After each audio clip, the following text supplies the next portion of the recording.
Praise lord. అందరికి వందనములు చెల్లిస్తున్నాను. యేసుక్రీస్తు నామం పేరట. ఈరోజు వాక్య ధ్యానము యెషయా గ్రంథము 53వ అధ్యాయము 2వ వచనం. లేత మొక్క వలెను ఎండిన భూమిలో మొలిచిన మొక్క వలెను అతడు ఆయన ఎత్తు పెరుగును. అతని యందు స్వరూపమైనను సొగసాయం లేదు. మనం అతన్ని చూసి అపేక్షించినట్లుగా అతని యందు స్వరూపం లేదు. కాబట్టి ఈ రోజు రాత్రికాల సమయంలో మేము తెలియచేసిన సమాచారం ఎవడు నమ్మిను యెహోవా బాహు ఎవరికి బయలుపరచబడిన అనే వాక్యాన్ని మనం గత వారంలో ధ్యానం చేసుకున్నాం. మరి ఈ వారంలో యెషయా గ్రంథం 53వ అధ్యాయం 2వ వచనము ధ్యానం చేసుకున్నాం. ఏంటి ఆయన ఎవరి కోసం ఈ ప్రవచనం అంటే యేసుక్రీస్తు కోసమే ఈ ప్రవచనం.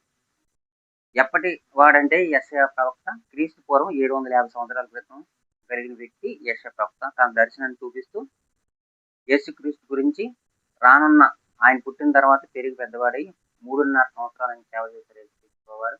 ఆ టైంలో అనేకమైన అద్భుతమైన సూచనలు మహత్కార్యం చేశారు. అయితే ఆయన ఎట్టుగా మరణం పొందుతాడు, ఎట్టుగా హింస పొందుతాడు, ఎట్టుగా బాధలు అనిపిస్తాడు, ఏ విధంగా ప్రజల చేత అవమానం పడతాడు, ప్రజల చేత ఏ విధంగా తృణీకరించబడతాడు అనే విషయాలు యెషయా ప్రవక్త ముందుగానే తన దర్శనాన్ని యేసుక్రీస్తు ప్రభువారు యెషయా ప్రవక్త నుంచి చూపిస్తున్నాడు. లేత మొక్క వలన ఎండిన భూమిలో మొలిచిన మొక్క వలన అతడు ఆయనతో పెరుగును. యేసుక్రీస్తు ప్రభువారు ఎక్కడ పెరిగారంటే తండ్రి అయిన దేవుని అయితే పెరిగారు. కాబట్టి లేత మొక్క వలన ఎండిన భూమిలో మొలుతుంది. లేత మొక్క అంటే ఏంటి? లేత మొక్క ఏ విధంగా ఉంటుంది అంటే అది అది బాగా బలంగా ఎదిగి దాన్ని ముట్టుకుంటే ఏమవుతుంది, కానీ లేత మొక్కను ఏమన్నా మనం చిన్నగా ఏమన్నా టచ్ చేసిన ఏమన్నా వెంటనే వెంటనే వచ్చేస్తుంది, లేకపోతే విరిగిపోయి దాని యొక్క మొత్తం జీవం పోతుంది. ఆ మొక్క ఇంకా పనికిరాదు. అటువంటి అటువంటి మనస్తత్వం, అటువంటి స్వభావం అన్నమాట. ఆ వ్యక్తి ఏ విధంగా పెరిగాడు? లేత మొక్క వలన ఎండిన భూమిలో మొలిచిన మొక్క వలన అతడు ఆయనకు పెరుగును. అతని స్వరూపమైన సొగసం లేదు. అంటే ఆ లేత మొక్కను ఏం చేశారంటే చిదిమేశారు.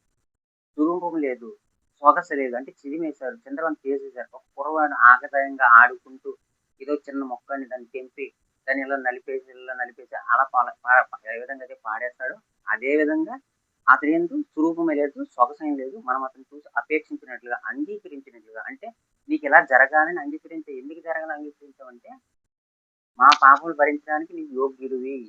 అంటే మనం ముందుగానే డిసైడ్ చేసేసాం మన పాపం చేయడము, పాపానికి పశ్చాత్తాపడి క్షమించమన్నాం. ఆ పాప దేవుడు న్యాయవంతుడు కనుక ఆ పాపాన్ని ఏ విధంగా పరిష్కరించాలనేది ఆయన ఒక ధర్మశాస్త్రాన్ని ఏర్పాటు చేశాడు. ఆ ధర్మశాస్త్ర ప్రకారం గొర్రెపిల్ల వధించబడాలి పస్కాబలిపశువు. ఆ విధంగా పాప పరిహార నిమిత్తం మన నిమిత్తం ఆ గొర్రెపిల్ల వధించబడుతుంది, రక్తం చిందించబడుతుంది.